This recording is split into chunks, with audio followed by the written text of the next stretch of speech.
La femme a dépensé 30 millions pour acheter des dizaines de caisses de lance-roquettes et de grenades à main. Ensuite, elle a dépensé 8 millions pour remplir une pièce de riz, de pâte et d'huile. Mais la raison pour laquelle elle a fait cela n'était pas pour se préparer à la fin du monde. C'était parce que le supermarché de sa famille avait une porte mystérieuse qui permettait de voyager dans le passé. Tout a commencé il y a 3 jours. La jeune fille gérait son supermarché comme d'habitude. Soudainement, alors qu'elle s'ennuyait, une lumière rouge est apparue à l'arrière du magasin. La seconde suivante, un général couvert de blessures est sorti de la porte. La jeune fille pensa qu'un voleur était entré. Alors elle s'approcha prudemment pour vérifier. Elle découvrit que le général était en train de voler de la farine dans le magasin. Le général expliqua qu'il venait du passé, de la dynastie Ming, en prenant le train à grande vitesse. En voyant ses blessures, la jeune fille pensa que c'était un acteur pour un film. Le général demanda s'il y avait de la nourriture pour apaiser sa faim. La jeune fille réfléchit un instant, et lui donna des biscuits compressés périmés. Elle lui expliqua que ces biscuits pouvaient le tenir pendant 3 jours sans qu'il ait faim. Le général goûta rapidement et fut surpris de leur saveur. Il déclara immédiatement qu'il voulait acheter tous les biscuits compressés. Il laissa une barre d'or et s'en alla précipitamment. Ce n'est qu'alors que la femme remarqua qu'il était sorti par la porte arrière du supermarché. Mais la porte arrière était une impasse. Il n'y avait pas de passage. Cela la fit frissonner de peur. Elle pensa avoir rencontré un fantôme en plein jour. Mais comme elle était pauvre,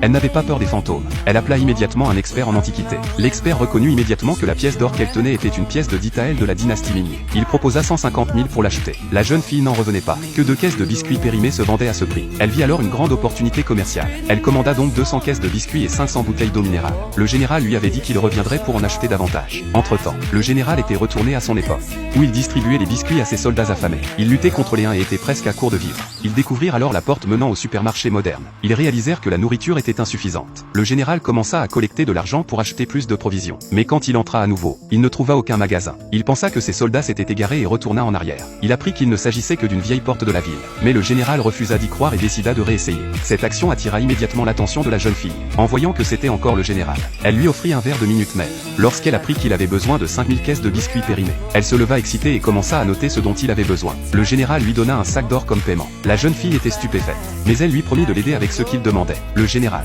voyant une lueur d'espoir, demanda immédiatement s'il pouvait obtenir de l'huile de sésame. La jeune fille répondit avec assurance que ce ne serait pas un problème. Le général la crut encore plus, pensant qu'elle était un être divin, et il lui serra joyeusement la main. La jeune fille sentit la chaleur de sa main, et comprit alors qu'il était bien un être vivant et non un fantôme. Le général expliqua qu'il venait de la dynastie Ming.